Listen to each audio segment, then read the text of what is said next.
سلام دوستان عزیز، خیلی خوش آمدیم به برنامه از شرق به غرب این هفته. فرح اسدی هستم، اینجا با همکار عزیزم آقای مرداد سرلک و هر دوتامون خیلی خوشحال هستیم که باز دوباره یه هفته دیگه با هم دیگه هستیم. امیدوارم که خوب و خوش هستید هر جای دنیا که هستید و میدونم که یواش یواش داریم نزدیک میشیم به تابستون و داره گرم میشه و مردم دارن فکر میکنن که واسه مسافرت کجاها برن. ببینیم که حالا مرتضی جان مسافرتی داری این تابستون؟ من مسافرت ندارم ولی یه مشکلی دارم با این صحبتی که الان مطرح کردی. فرح جون شما داری میگی داره نزدیک تابستون میشه و داره هوا یواش یواش گرم میشه. یواش داره تو ولی گرم میشه. مگه ما وقتی که این برنامه رو اجرا میکنیم نمیگیم درود بر بینندگان عزیز تلویزیون جهانی اندیشه؟ جهان یعنی جنوب خط استوا ما بیننده داریم و اون افرادی که الان در آفریقای جنوبی هستن، در استرالیا، نیوزیلند، اینا دارن میرن رو به زمستون عزیزم، نه به تابستون. اونا خب پس میان دیدن ما الان توی ال ای یا اون بینندگان عزیزی که ما تو استرالیا و آفریقای جنوبی داریم تو دوستشون نداری؟ خیلی دوستشون دارم، دعوتشون میکنم که بیان خونه تو بمونن. هر وقت بخوام بیان. خب ویدیو اول چیه؟ نه بالاخره نتونستم آرام بشینم، بالاخره یه طوری شیطونی باشه. بریم سراغ ویدیو هفته اول. ویدیو هفته اول توسط آقای نعیم سیرفی فیلمبردار این ویدیوست که یکی از مهمونای پیشین برنامه ما هست و دوست گرامی هر دومون هست. ویدیو از خانم لیلا فروهره. امیدوارم لذت ببریم. بریم تماشا کنیم بعد برمیگردیم تو استودیو. با ما باشید. I will only speak the language of my heart with the one who get it. I ran to you, impatiently.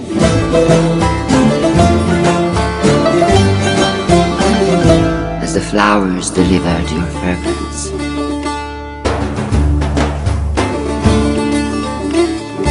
My whole being longed to you. You are the ocean. I am the wave. All my wisdom goes out the window with a cup of wine with you.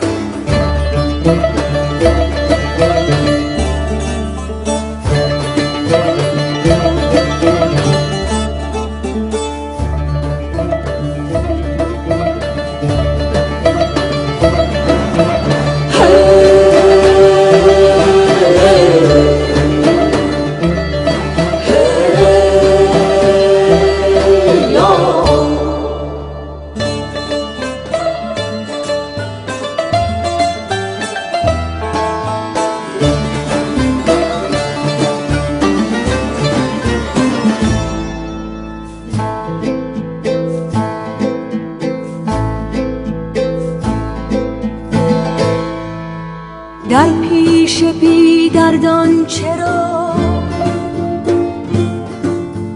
فریاد بی حاصل کنم؟ گر شکوه‌ای دارم زده با یار صاحب دل کنم، با یار صاحب دل کنم.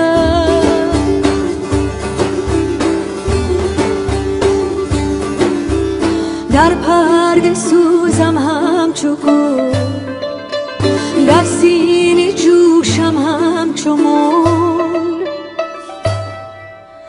در پرده سوزم همچو گل، در سینه جوشم همچو مول. من شمع رسوا نیستم تا گریه در محفل کنم، تا گریه در محفل کنم. اول کنم اندیشه‌ای تا برگزینم پیشه‌ای، آنگه به یک پیمان می اندیشه را باطل کنم.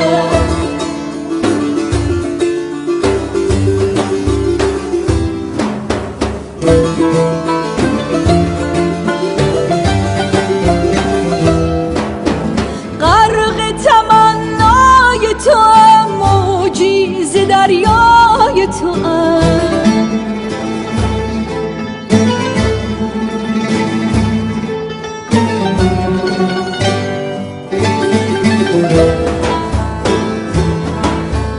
غرق تمنای تو موجی ز دریای تو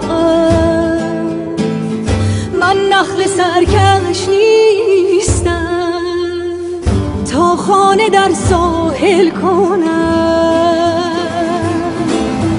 اول کنم اندیشه‌ای تا برگزینم پیشه‌ای، آنگه به یک پیمان می اندیشه را باطل کنم.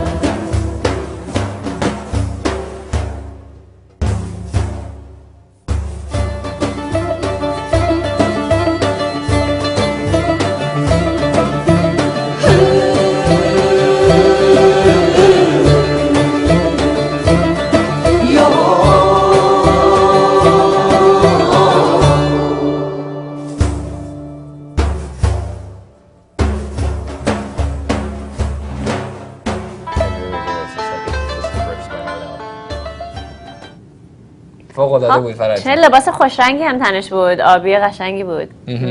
بسیار عالی. سبک خیلی عرفانی و جذاب بود. و میدونم که دوستمون آقای نعیم که خیلی هم داره پیشرفت میکنه هم توی قسمت موزیک و از نظر فیلم و اینا، خیلی خوشحال هستیم براش و امیدواریم که همیشه موفق باشه تو کاراش. که از جوانایی که تازه از ایران آمدن و با وجودی که تازه آمدن به سرعت دارن، از خیلی یا که سالهای زیادی در آمریکا بودن، از اونا دارن بیشتر پیشرفت. واقعا هم اینطوریه. عجیب نیست که مثلا حتی مثلا پسر خالام دختر خالام مثلا از ایران تازه اومدن، بعد چقدر اینا باهوشن، مثلا میان اینجا اصلا انگلیسی زبان اولشون نیست ولی نمرهاشون همه 20، مثلا میبینی مثلا یاری رپورت کارتش AAA 4.0 داره و مثلا بغل دستش که تمام عمرش اینجا بوده مثلا میگه من خوابم میاد، من نمیتونم درسام بشینم بنویسم. آتششون کمتره. خیلی عجیبه، نمیدونم چرا اینجوریه ولی جوانای ایرانی نبوغ خاص و فوق العاده ای دارن. خوبه، چیز خیلی خوبیه. ولی بهترین فرجون یاد باشه کوروشا وقتی که با ما بودن و خیلی از خواننده هایی که مهمونای ما بودن در برنامه‌های پیش این مسئله رو مطرح کردن که وقتی که با هنرمندای ایرانی همکاری میکنن، کارهایی که میدن بیرون ابتکاراتشون اصلا فوق العاده است و یه نبوغ خاصی نشون میدن. اینه که بهشون افتخار میکنیم، به همتون در ایران و ایرانیای سراسر دنیا افتخار میکنیم. خب بریم سراغ ویدیو بعدی. فرجون یادت هست وقتی که 17 18 19 سالت بود و دانشجو بودی، دانش آموز بودی، دانشگاه، پول کم داشتی و شاید مجبور بودی که توی آپارتمانی یا یک خوابگاه دانشگاه اتاق یا آپارتمان بگیری که خیلی جاش تنگ بود، جاش کوچیک بود. این یادم میاد، دقیقاً یادم میاد UCLA که بودم با 2 تا دختر زندگی میکردیم و یکی از تخت بانک بد بود، یکی بالا میخوابید مثل زندان یکی پایین، یکی دیگه هم توی تخت خودش بود جای سوا. ولی چون که من آخری بودم که رسیدم آپارتمانه، من رسیدم به تخت بالا دم سقف اینجوری. تخت بالا که بهتره؟ نه والا برجا بود. بعد مثلا نمیتونی تکون بخوری چون که بعد بقیه رو بیدار میکنی، اصلا یه چیز وحشتناکی بود. بعد مثلا میخوای درس بخونی نصف شب نمیتونی چون که اینا خوابیدن. وای آره یادش بخیر، چه خوب شد که تموم شد اون موقع. خب حالا من فکر کنم پس اگه فکر نمی‌کنم تموم شد، چون با این ویدیویی که این هفته انتخاب کردم یه ذره این خاطرات برات تداعی میشه. یه تکنولوژی فوق‌العاده‌ای برای مبل و فرنیچر خونه به وجود آمده و اختراع شده که می‌خواستم بهتون نشون بدم و باهاتون در میون بذارم. ویدیو فوق‌العاده‌ای و چیزایی که می‌بینین حداقل برای من اصلا غیر قابل قبول و عجیب و غریبه. بپردازیم به تماشای این ویدیو، برمیگردیم تو استودیو.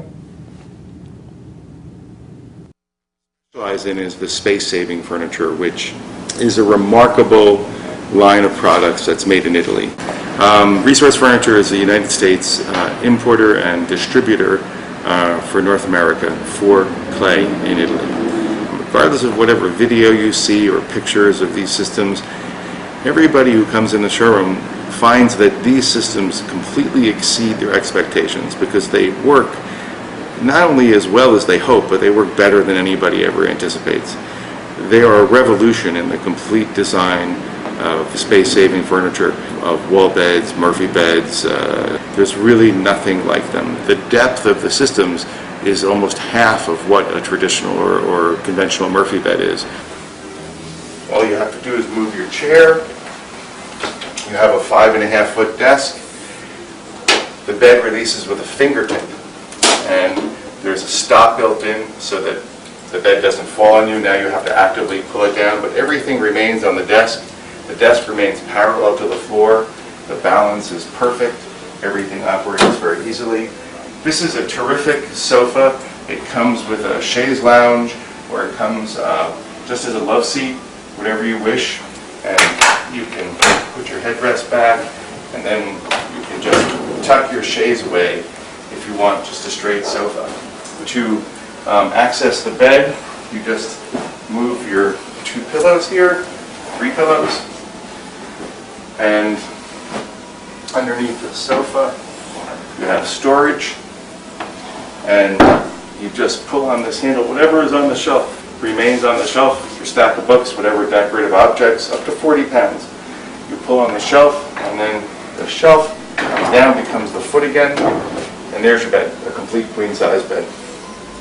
The mattress is sprung. It has a system of steam-bent beechwood slats embedded in nylon and polypropylene fittings inside this aluminum frame, so that you have a box spring that's completely silent, yet springs and elevates the mattress so that it can aerate. This weighs about 450 pounds, and you can lift this really with just a few fingers. It's perfectly balanced, and then you put the bed up, and away it goes. I have people who come to me, they're moving into 200 square foot studios and can't imagine how they could live in them until they see our products. Real estate brokers send their clients or their prospective clients here to see these systems so that they can understand that they can actually live, inhabit comfortably a smaller space than they anticipated. 2-bedroom apartment where that second bedroom seems too small, now suddenly you can put 2 kids in that bedroom, and you can buy an apartment that you can afford. This is a full 7-foot desk. 2, even 3 people could sit at this desk. If you had it in a child's room and you had 2 kids in a room, there'd be enough room for 2 children to do their homework. And a mom or dad to sit in between them and help them. The desk, everything stays on the desk. It just lifts up.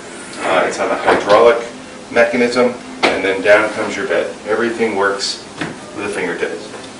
And complete ease of operation and a total and sensible use of space. Bottom, you just slip your hand in here. You have your lower bunk. You have a folding headboard. Here you have a memory foam mattress, which sits on a completely sprung base. All the systems have sprung bases built into a tubular steel frame, steel legs. Here you have the upper bunk. Again, another folding headboard. You have a fully integrated ladder, piston actuated, and there it goes. And you just seat it here. You have a rail and upper storage. The entire bunk bed happens in 12¼ inches of depth. It's really remarkable. And it takes seconds to open and close.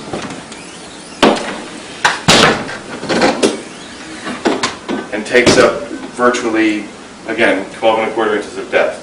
It's 85 inches wide, 7 feet 1 inches, and 86 and 5/8 inches tall. It will fit virtually anywhere. All of these systems have at least 2 different functions. And it isn't just a cabinet that's 24 inches deep with a bed. This is a cabinet that's 12¼ inches deep, then you can add a desk to it, you add the sofa. You have this whole second purpose. So what you're doing is you're saving so much space in your apartment, it's like getting an extra room.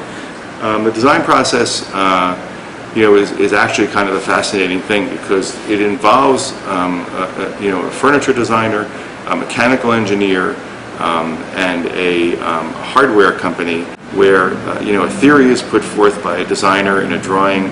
A mechanical engineer analyzes it, and the stresses and such, and the hardware required.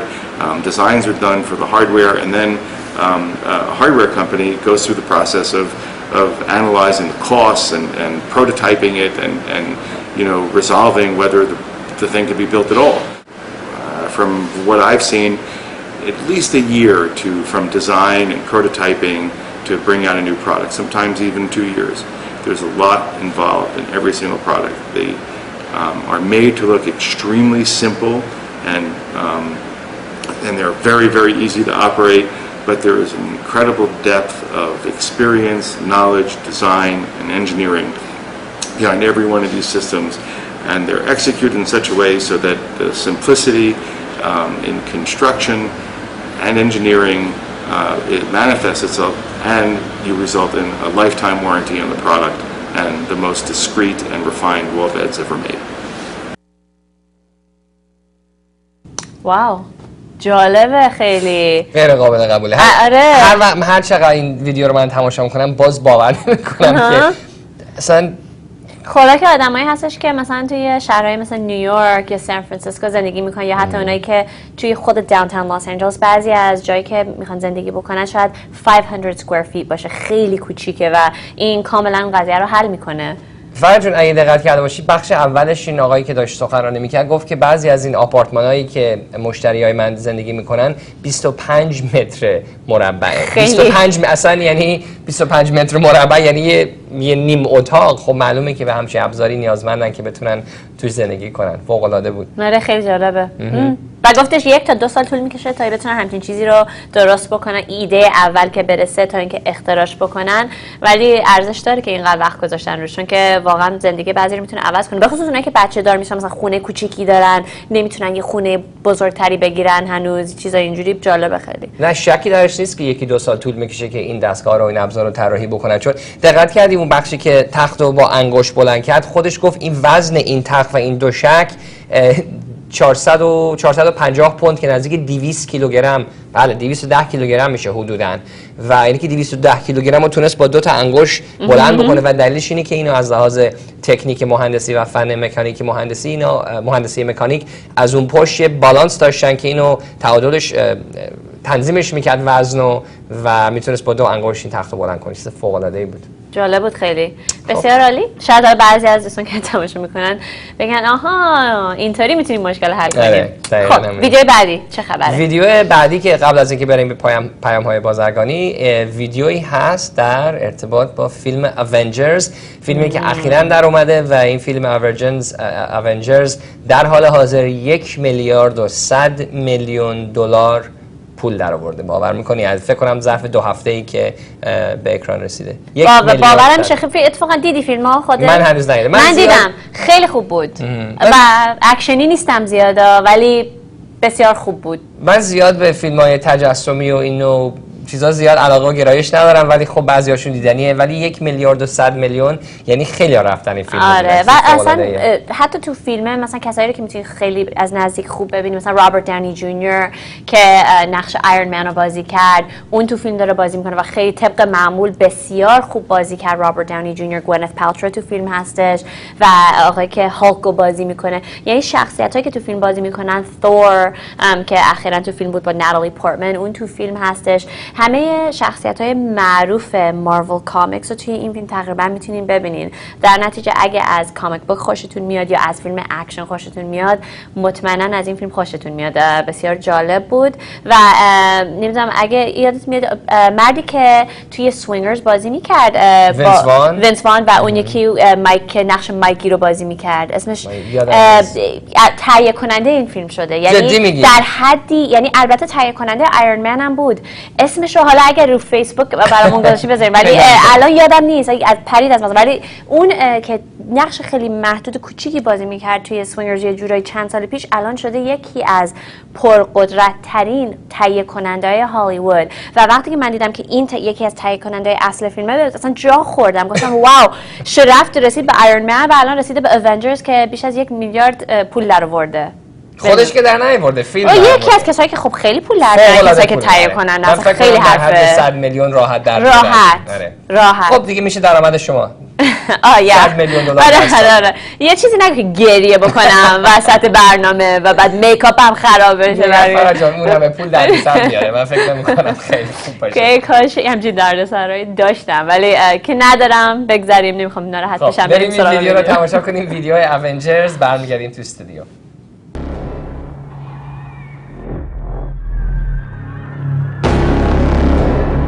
War has started. And we are hopelessly outgunned. Director Fury, I think it's time.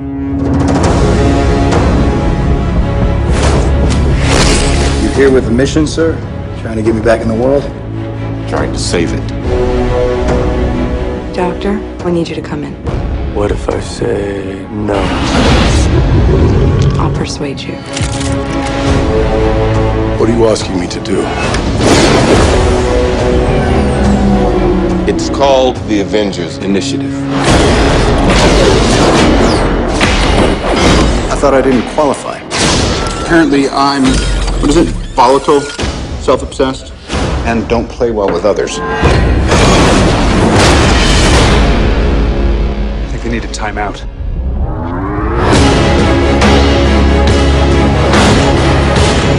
How desperate are you? And you call on such lost creatures to defend you. You have made me very desperate. We're not a team. We're a time bomb.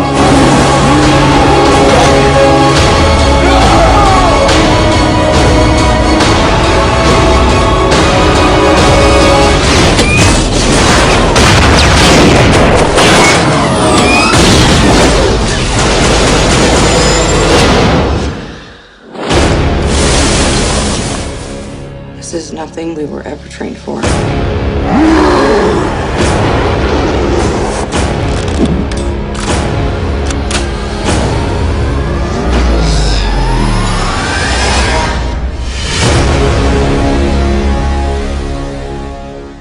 Guys, I'm bringing the party to you.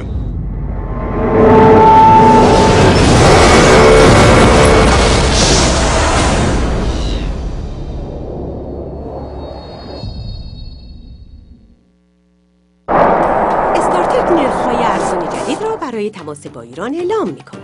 شما می‌توانید با استارتک تنها با 2.9 سنت در دقیقه با تهران تماس بگیرید. از تلفن همراه خود و یا از هر تلفن دیگر با ایران تماس بگیرید بدون نیاز به تغییر سرویس تلفنی خود. به سادگی بدون هیچ قرارداد و یا تعهد در تماس‌های خود صرفه‌جویی کنید.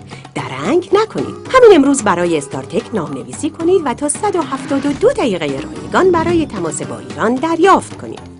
گروه شرکت‌های متحد انتی در شهر مسکو، کشور فدراتیو روسیه، خدمات زیر را به ایرانیان و همزبانان سراسر دنیا تقدیم می‌کند.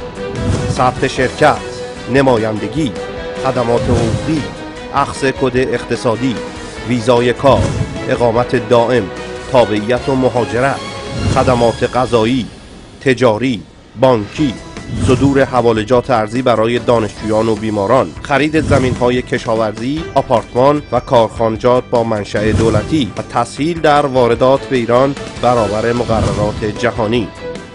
شروع و توسعه تجارت شما در روسیه افتخار ماست. سایت اینترنتی araco-nt.ru و ایمیل آدرس araco-nt@yandex.ru.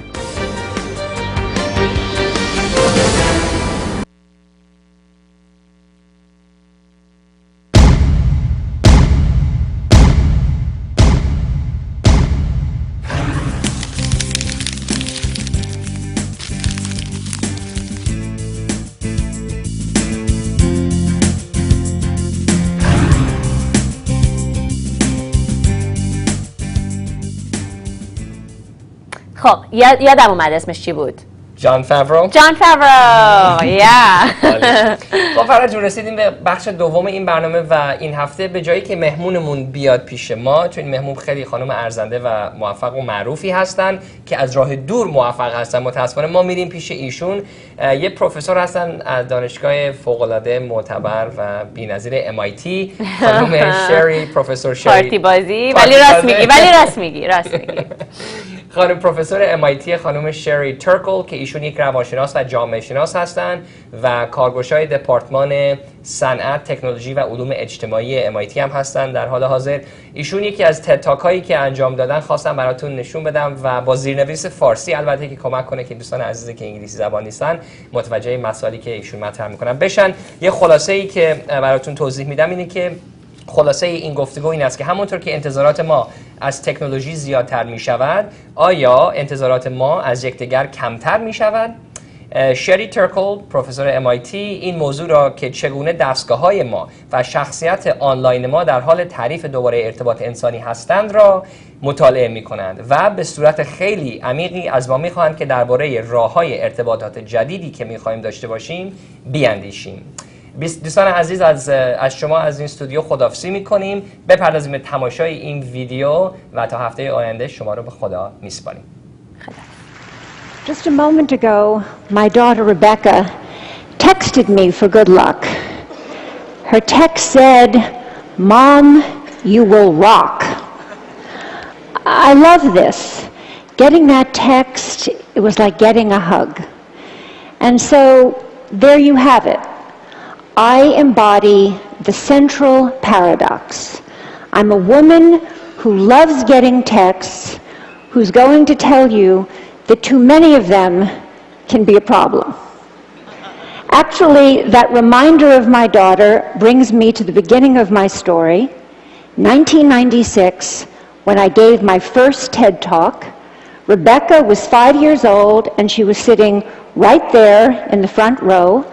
I had just written a book that celebrated our life on the internet, and I was about to be on the cover of Wired magazine. In those heady days, we were experimenting with chat rooms and online virtual communities. We were exploring different aspects of ourselves, and then we unplugged. I was excited. And as a psychologist, what excited me most was the idea that we would use what we learned in the virtual world about ourselves, about our identity, to live better lives in the real world. Now, fast forward to 2012, I'm back here on the TED stage again. My daughter's 20, she's a college student. She sleeps with her cell phone. So do I. And I've just written a new book, but this time it's not one that will get me on the cover of Wired magazine. So what happened? I'm still excited by technology, but I believe, and I'm here to make the case, that we're letting it take us places that we don't want to go. Over the past 15 years, I've studied technologies of mobile communication, and I've interviewed hundreds and hundreds of people, young and old, about their plugged-in lives. And what I've found is that our little devices, those little devices in our pockets, are so psychologically powerful that they don't only change what we do, they change who we are. Some of the things we do now with our devices are things that only a few years ago we would have found odd or disturbing, but they've quickly come to seem familiar, just how we do things. So just to take some quick examples, people text or do email during corporate board meetings. They text and shop and go on Facebook during classes, during presentations, actually during all meetings. People talk to me about the important new skill of making eye contact while you're texting. People explain to me that it's hard, but that it can be done. Parents text and do email at breakfast and at dinner while their children complain about not having their parents' full attention, but then these same children deny each other their full attention. This is a recent shot of my daughter and her friends being together while not being together. And we even text at funerals. I study this. We remove ourselves from our grief or from our reverie, and we go into our phones. Why does this matter? It matters to me because I think we're setting ourselves up for trouble. Trouble certainly in how we relate to each other, but also trouble in how we relate to ourselves, in our capacity for self-reflection. We're getting used to a new way of being alone together. People want to be with each other, but also elsewhere, connected to all the different places they want to be. People want to customize their lives. They want to go in and out of all the places they are because the thing that matters most to them is control over where they put their attention. So you want to go to that board meeting, but you only want to pay attention to the bits that interest you. And some people think that's a good thing. But you can end up hiding from each other even as we're all constantly connected to each other. A 50-year-old businessman laments to me that he feels he doesn't have colleagues anymore at work. When he goes to work, he doesn't stop by to talk to anybody, he doesn't call, and he says he doesn't want to interrupt his colleagues because he says they're too busy on their email. But then he stops himself and he says, you know, I'm not telling you the truth. I'm the one who doesn't want to be interrupted. I think I should want to, but actually I'd rather just do things on my BlackBerry. Across the generations, I see that people can't get enough of each other if and only if they can have each other at a distance in amounts they can control. I call it the Goldilocks effect. Not too close, not too far, just right. But what might feel just right for that middle-aged executive can be a problem for an adolescent who needs to develop face-to-face relationships. An 18-year-old boy who uses texting for almost everything says to me wistfully, someday, but certainly not now, I'd like to learn how to have a conversation. When I ask people, what's wrong with having a conversation? People say, I'll tell you what's wrong with having a conversation. It takes place in real time, and you can't control what you're going to say. So that's the bottom line. Texting, email, posting, all of these things let us present the self as we want to be. We get to edit, and that means we get to delete. And that means we get to retouch the face, the voice, the flesh, the body. Not too little, not too much, just right. Human relationships are rich, and they're messy, and they're demanding. And we clean them up with technology. And when we do, one of the things that can happen is that we sacrifice conversation for mere connection. We shortchange ourselves. And over time, we seem to forget this, or we seem to stop caring. I was caught off guard when Stephen Colbert asked me a profound question. A profound question. He said, don't all those little tweets, don't all those little sips of online communication add up to one big gulp of real conversation? My answer was no. They don't add up. Connecting in sips may work for gathering discrete bits of information. They may work for saying, I'm thinking about you, or even for saying, I love you. I mean, look at how I felt when I got that text from my daughter. But they don't really work for learning about each other, for really coming to know and understand each other. And we use conversations with each other to learn how to have conversations with ourselves. So a flight from conversation can really matter because it can compromise our capacity for self-reflection. For kids growing up, that skill is the bedrock of development. Over and over I hear, I would rather text than talk. And what I'm seeing is that people get so used to being shortchanged out of real conversation, so used to getting by with less, that they become almost willing to dispense with people altogether. So, for example, many people share with me this wish that someday a more advanced version of Siri, the digital assistant on Apple's iPhone, will be more like a best friend, someone who will listen when others won't.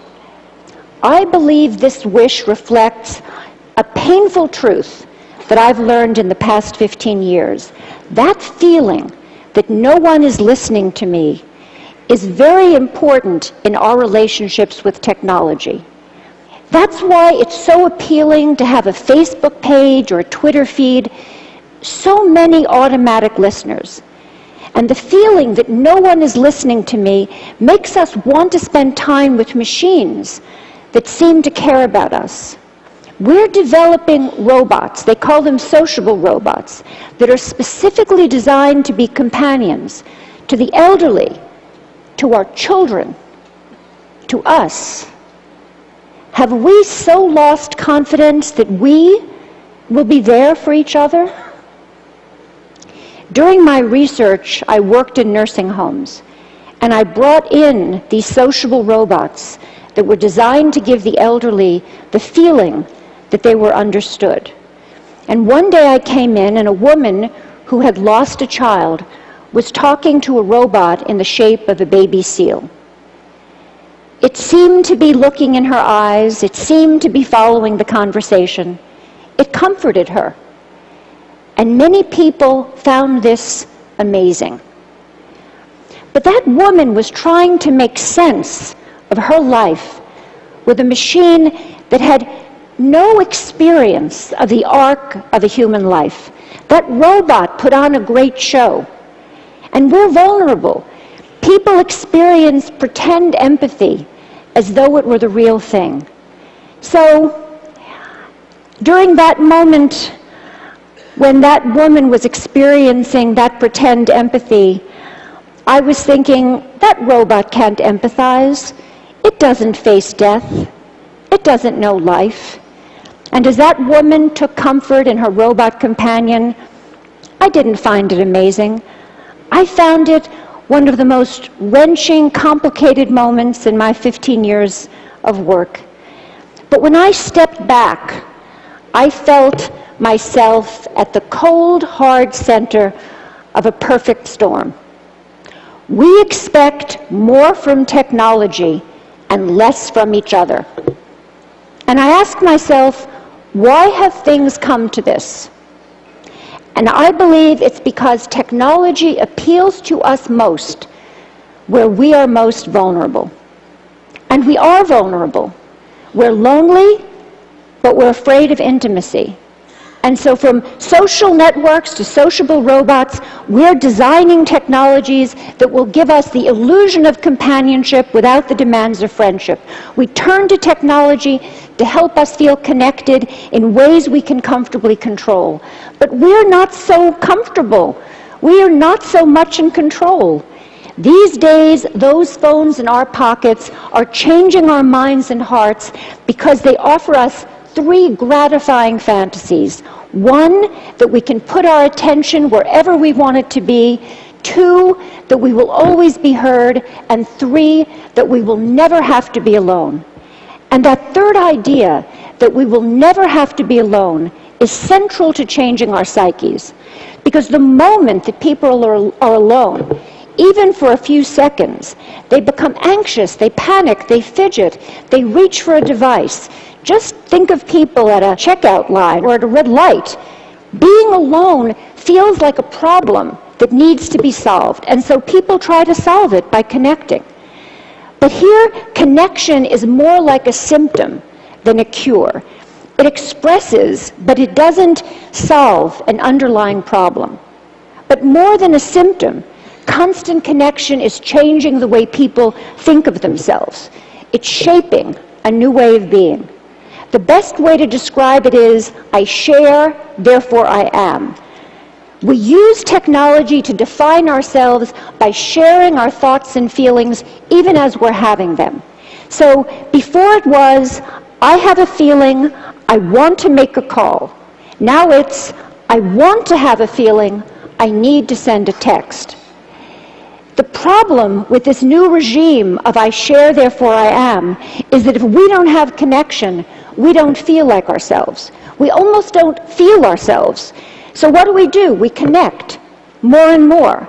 But in the process, we set ourselves up to be isolated. How do you get from connection to isolation? You end up isolated if you don't cultivate the capacity for solitude, the ability to be separate, to gather yourself. Solitude is where you find yourself so that you can reach out to other people and form real attachments. When we don't have the capacity for solitude, we turn to other people in order to feel less anxious or in order to feel alive. When this happens, we're not able to appreciate who they are. It's as though we're using them as spare parts to support our fragile sense of self. We slip into thinking that always being connected is going to make us feel less alone. But we're at risk, because actually it's the opposite that's true. If we're not able to be alone, we're going to be more lonely. And if we don't teach our children to be alone, they're only going to know how to be lonely. When I spoke at TED in 1996, reporting on my studies of the early virtual communities, I said, those who make the most of their lives on the screen come to it in a spirit of self-reflection. And that's what I'm calling for here, now. Reflection, and more than that, a conversation about where our current use of technology may be taking us, what it might be costing us. We're smitten with technology, and we're afraid, like young lovers, that too much talking might spoil the romance. But it's time to talk. We grew up with digital technology, and so we see it as all grown up. But it's not. It's early days. There's plenty of time for us to reconsider how we use it, how we build it. I'm not suggesting that we turn away from our devices, just that we develop a more self-aware relationship with them, with each other, and with ourselves. I see some first steps. Start thinking of solitude as a good thing.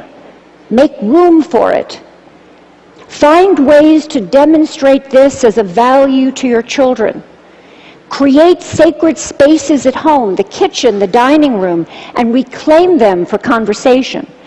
Do the same thing at work. At work, we're so busy communicating that we often don't have time to think. We don't have time to talk about the things that really matter. Change that. Most important, we all really need to listen to each other, including to the boring bits, because it's when we stumble or hesitate or lose our words that we reveal ourselves to each other. Technology is making a bid to redefine human connection, how we care for each other, how we care for ourselves, but it's also giving us the opportunity to affirm our values and our direction. I'm optimistic. We have everything we need to start. We have each other, and we have the greatest chance of success if we recognize our vulnerability, that we listen when technology says it will take something complicated and promises something simpler. So in my work, I hear that life is hard, relationships are filled with risk, and then there's technology. Simpler, hopeful, optimistic, ever young. It's like calling in the cavalry. An ad campaign promises that online and with avatars you can, quote, finally, love your friends, love your body, love your life. Online and with avatars. We're drawn to virtual romance, to computer games that seem like worlds, to the idea that robots will someday be our true companions. We spend an evening on the social network instead of going to the pub with friends. But our fantasies of substitution have cost us. Now we all need to focus on the many, many ways technology can lead us back to our real lives, our own bodies, our own communities, our own politics, our own planet. They need us. Let's talk about how we can use digital technology, the technology of our dreams, to make this life the life we can love. Thank you.